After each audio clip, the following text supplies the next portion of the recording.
இன்னொரு கோட்டர் அடிக்கலாமே? போதாண்டா போலாம். எவ்வளவு மாச்சு? 87 ரூபா 40 பைசா. ஏய் என்னடா குந்தின்னு சொல்ற? 87 ரூபா 40 பைசாங்க. அண்ணாத்த 87 ரூபா 40 பைசா. 40 பைசா நீ வச்சுக்கினே 87 ரூபாய் கூட. அடிக்கடி இப்படி பண்ண அப்படிங்க. வேற எப்படி பண்றது? வாங்க டேய். தல அழுகிறது அலின் வாடா. ஐயோ எப்போனா? Omelette omelette. ஏய் எந்திரிங்கடா. டேய் எந்திரிங்கடா. நீ உட்கார்ந்து. யோ வேலைய பாத்துன்னு போயா. ஏய் என்னடா மொறிக்கிற? டேய் எட்ரா கையா. ஓய். என்ன ஆச்சா? ஏய் உரா அவன.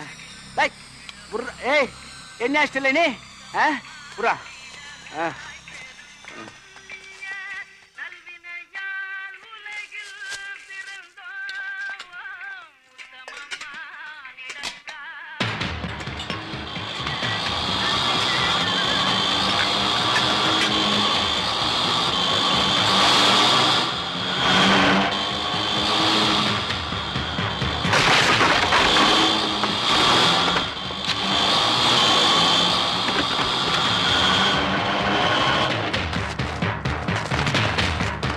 டேய் இவன் தான்டா.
இன்னும் 2 இட்லி சாப்பிடுறா போதும்.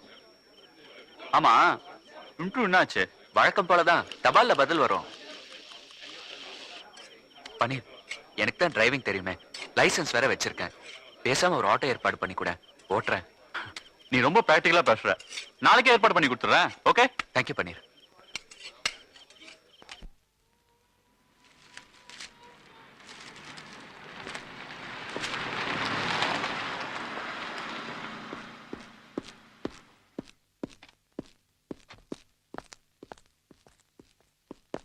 Welcome sir. ஹலோ. எங்க மழை வந்து லேட் ஆயிடுமோன்னு நினைச்சேன். நோ கரெக்ட் டைம் வந்துட்டீங்களே. நான் கூட ஆபீஸ்ல 3 hours பர்மிஷன் வாங்கிட்டு தான் வந்திருக்கேன். I see. ப்ளீஸ் கோ இன்.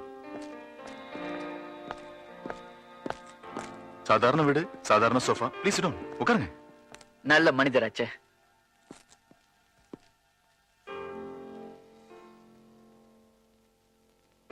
என்ன ஜோ ஒரே டென்ஷனா இருக்கீங்க? என்னன்னு தெரியல, வந்ததுல இருந்து ஒரு மாதிரியா இருக்கு. ஒன்னும் worry பண்ணாதீங்க, எல்லாரும் இன்ட்ரோடியூஸ் பண்றேன். You will be all right. Okay. Excuse me, book பாருங்க.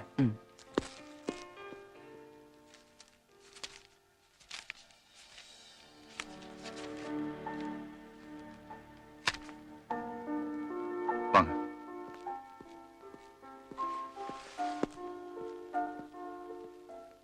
என்னுடைய வைஃப் மல்லிகா, வணக்கங்க. என்னோட சிஸ்டர்ல கமலி. ஹலோ. வணக்கம். நீங்க உட்காருங்க. இவங்க யாருன்னு நீங்க சொல்லவே இல்லையே. இவர் மிஸ்டர் ஜீவா, நம்ம ஊர்ல ரியல் எஸ்டேட் பிசினஸ் பண்ணிட்டு இருக்காரு. 6 மாசம் முன்னாடி பிசினஸ் விஷயமா பெங்களூர் போயிருந்தேன்ல, அங்கதான் சாரை மீட் பண்ணேன். அதே மாதிரி தான் அன்எக்ஸ்பெக்டடா கொஞ்ச நாளைக்கு முன்னாடி ஃப்ளவர் ஷோல இவங்களை பார்த்தேன். மனசுக்கு ரொம்ப பிடிச்சிருந்தது. யாருன்னு கேட்டேன். இவரோட சிஸ்டர்லான்னு சொன்னாங்க. அப்பவே கல்யாணத்தை பத்தி பேசினாரு. அவருடைய ஸ்டேட்டஸ் வேற, நம்மளோட ஸ்டேட்டஸ் வேறன்னு நான் கொஞ்சம் தள்ளியே நின்னேன். மறுபடியும் ஃபோர்ஸ் பண்ணாரு. கமலிக்கு ஒரு வேலை கிடைச்சதுன்னா அது பாதுகாப்பா இருக்குமே நினைச்சேன். ஆனா இப்போ கல்யாணம் தான் பாதுகாப்புன்னு முடிவு பண்ணிட்டேன்.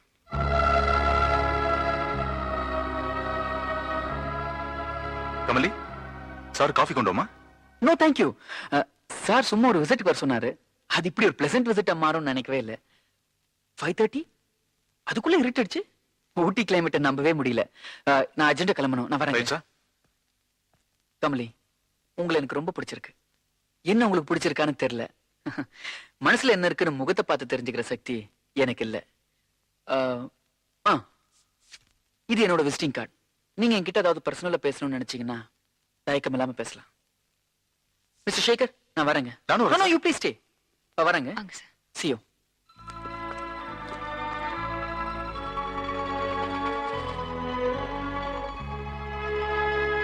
கமலி, நீ கொஞ்சம் உள்ள போமா.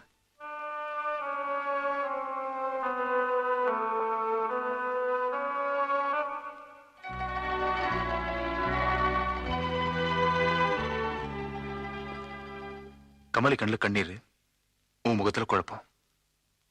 இனிமேலும் கமலிக்கு கல்யாணம் ஆகலன்னா 4 பேர் 4 விதமா பேசுவாங்க இல்லையா? அவகிட்ட நான் பேசும்போதெல்லாம் எரிஞ்செரிஞ்சு விழுந்து பேசுவேன். அதுவே எனக்கு மனசு கஷ்டமா இருக்கும். அதுக்கு ஒரு காரணம் இருக்கு. அவ கல்யாணம் ஆயிட்டு தன்னுடைய புருஷன் வீட்டுக்கு போனாலாம், என் அத்தா ரொம்ப நல்லவர், எனக்காக அது பண்ணுவாரு இது பண்ணுவாருன்னு என்ன பத்தியே புகழ்ந்து பேசிட்டு இருந்தா, அவ மனசுல ஒரு சந்தேகம் ஒண்ணு எழுந்து கணவன் மனைவி நடுவுல ஒரு விரிசல் வந்துருமேன்னு ஒரே காரணம் தான். உலகத்துல எல்லா அக்கா புருஷனும் பொண்டாட்டியோட தங்கச்சிய தன்னுடைய பொண்டாட்டி ஆக்கணும்னு நினைப்பான். ஆனா நான் இவளை பொண்ணா நினைச்சுதான் இந்த முடிவை எடுத்தேன். தெரியாத ஒருத்தனோட காதலை விட தெரிஞ்ச என்னுடைய பாசத்தை உன் தங்கச்சிக்கு எடுத்து சொல்லு. என்ன காதலுக்கு எதிரியா நினைக்காத. கமலிக்கு அப்பாவா நினை.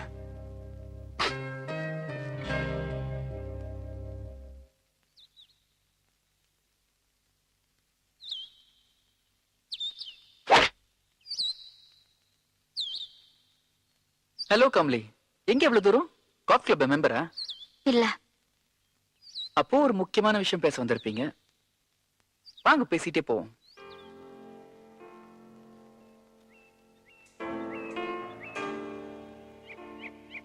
நேத்து உங்க வீட்டுக்கு வந்தப்போ உங்க முகத்தை பார்த்தேன். ரொம்ப குழப்பமா இருந்தது. அதான் என்னோட விசிட்டிங் கார்டு கொடுத்துட்டு வந்தேன். ஆமா, நீங்க யார லவ் பண்றீங்க? வாங்க, பேசணும்னு வந்துட்டீங்க. அப்புறம் என்ன தயக்கம்? சும்மா சொல்லுங்க. அவர் பேர் சூர்யா. ஆள் என்னோட அழகா ஸ்டைலா இருப்பாரோ? நான் பொறாமல கேட்கலங்க, ஒரு ஆதங்கத்துலதான். நான் அவரை பார்த்ததே இல்ல. என்னங்க சொல்றீங்க? பார்க்காமலே காதலா?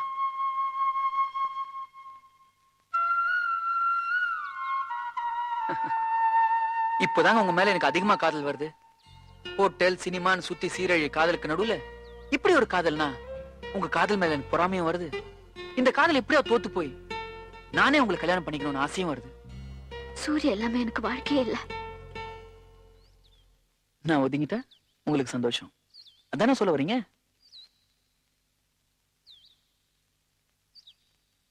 நீங்க என் மாமா கிட்ட சொல்லி நான் மெட்ராஸ் போக பெர்மிஷன் வாங்கி கொடுக்கணும். எதுக்கு? சூர்யாவை தேடி கண்டுபிடிக்க. சூர்யா எங்க இருக்காருன்னே தெரியாத? மெட்ராஸ்ல இருக்காரு, ஆனா எங்க இருக்காருன்னு தெரியாது. சரி, நான் உங்களுக்கு பெர்மிஷன் வாங்கி தரேன். சப்போஸ் சூர்யா கிடைக்கலன்னா நீங்க என்ன கல்யாணம் பண்ணிப்பீங்களா? சொல்லுங்க. நான் தேடிட்டு இருந்த ட்ரெடிஷனல் இந்தியன் கேர்ள் நீங்க தான். உங்களோட வாழறது எனக்கு நிம்மதி தரும்னு நான் நினைக்கிறேன். ஆனா உங்க நிம்மதி வேற இடத்துல இருக்கு. ஓகே, மெட்ராஸ் போய் உங்க சூர்யா கண்டுபிடிக்க நான் பர்மிஷன் வாங்கி தரேன். பட் ஒன் திங், நான் கடவுளை வேண்டிப்பேன். 50% உங்க சூர்யா கிடைக்கணும்னு, 50% கிடைக்கவே கூடாதுன்னு. நானும் சராசரி மனுஷன் தானே.